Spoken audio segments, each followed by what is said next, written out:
जाऊया पुढच्या बातमीकडे. बातमी बारामतीमधून. बारामतीमध्ये पुन्हा एकदा शिकाऊ विमानाचा अपघात झालाय आणि अजित पवारांच्या विमानाचा ज्या ठिकाणी अपघात झाला त्याच गोजूबावी परिसरामध्ये हा विमान अपघात झाला.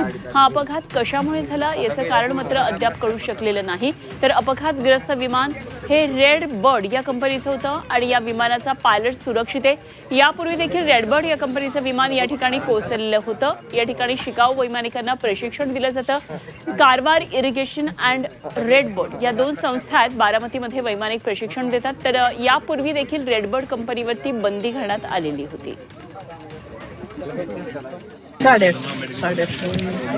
काय तुम्हाला कसं कळालं काय होतंय, आजूबाजूला काय घडलं, कसा आवाज काहीच आला? कळालं नाही. मी हे यंत्राच्या आड होते, फक्त ह्याला इमान धडकले, मी उठून उभं राहिली. काय वाजलं मग तर इमान, मी म्हणलं आता काय करू नाही बाबा, इमान पडलं म्हणल्यावर थोडी मी पड्यात सरली, पुन्हा इमान खाली बसलं. इमान खाली बसले, मी बघाय आली, म्हणलं माणसं आत किती काय झालंय बघावं म्हणलं. तर आमच्यातली काय म्हणली, पुढं जाऊ नको, बिटल इमान ते तिथे आयला असतं. मग अजून मागे सरली. मग ते किती माणसं होती त्याच्यात? एकच काय शाबत होतं? लागलं होतं का त्यांना? काहीच नाही अजिबात झालं त्यानं. मग त्यांनी काय केलं, सगळं बंद केलं, बाहेर निघलं दार उघडून. काय झालंय का तर नाही म्हणले काय झालं. मग त्यांनी दार बिरं उघडून बाहेर निघले. आम्ही सगळी जवळ आलो, नव्हता आला. अपघात झालेला आहे बारामतीमधला.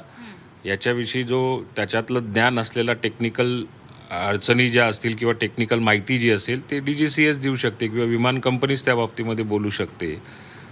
हा अपघात बारामतीमध्ये झाला हा योगायोग किंवा त्यातल्या काही टेक्निकल अडचणी असतील तर ते विमान कंपनीज त्या ठिकाणी किंवा ॲथॉरिटीज त्या ठिकाणी बोलू शकतात. हे धावपट्टी दोष म्हणण्याचं काही कारण नाही आहे आपल्याला, कारण ह्या मला थोडंफार जे काही ज्ञान आहे त्या ज्ञानानुसार ज्या टेबल टॉप धावपट्ट्या असतात, रनवे असतात, त्याच्यामध्ये आजूबाजूला डोंगराळ परिसर असतो, काही दऱ्याखोऱ्या असतात, काही वर खाली भाग असतो आणि त्याच्यात ती भराव करून आणलेली धावपट्टी पुढे असते.